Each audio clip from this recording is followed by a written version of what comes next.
আসসালামু আলাইকুম। আজকে আপনাদেরকে আমি আরেকটি নতুন রেসিপি দেখাবো। আপনার চিংড়ি মাছ দিয়ে ডাঁটার ঝোল কীভাবে রান্না করতে হয় তার জন্য শেষ অবধি আমার সাথে থেকে শিখে নেন।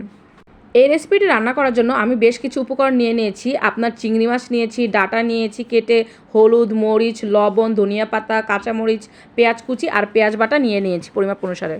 এবার আমি রান্নাটা শুরু করে দিয়েছি। একটা প্যানের ভিতর পরিমাপ অনুসারে সয়াবিন তেল নিয়ে তাতে আমি আগে থেকে কেটে রাখা ডাঁটাগুলো দিয়ে আপনার স্বাদ অনুসারে লবণ দিয়ে দিব, হলুদ মরিচ দিয়ে দিব গুঁড়া, তারপর লাড়াচাড়া দিয়ে সুন্দর মতন কিছুক্ষণ সময়ের জন্য ভেজে নিব। ডাঁটা ভাজা তেলের ভিতরে আমি পেঁয়াজ কুচি দিয়ে সুন্দর মতন করে নেড়েচেড়ে আপনার বাদামি কালার করে ভেজে নিয়েছি।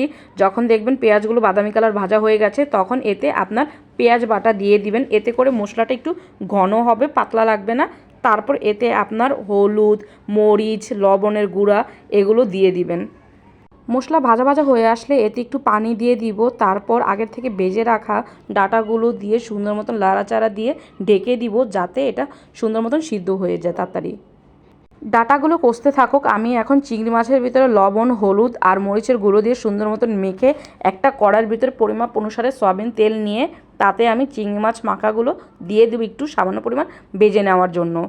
চিংড়ি মাছগুলো ভাজা হয়ে গেছে। এখন এতে আমি কষানো ডাঁটাগুলো দিয়ে সুন্দর মতন 2 মিনিট লাড়াচাড়া করে নিব আর একটু কষিয়ে নেওয়ার জন্য তার জন্য একটু ঢেকে দিব। চিংড়ি মাছের তরকারিটা কিছুক্ষণ কষিয়ে নেওয়ার পরে আমি এতে গরম পানি করে রেখেছিলাম তা দিয়ে দিব। তরকারিতে কিন্তু গরম পানি দিলে খাবারের স্বাদ দ্বিগুণ হয়ে যায়। একটু পরে তরকারিতে আমি কয়েকটা কাঁচামরিচ দিয়ে দিব, এতে করে তরকারিটা খেতে ভালো লাগবে। এখন কিছু ধনিয়া শেষ মুহূর্তে আমি দিয়ে দিব, তার কারণে খাবারটা খেতে খুবই ভালো লাগবে, সুঘ্রাণ আসবে। আপনারাও চাইলে ঠিক এভাবে রান্না করে খেতে পারেন। আল্লাহ হাফেজ, টাটা।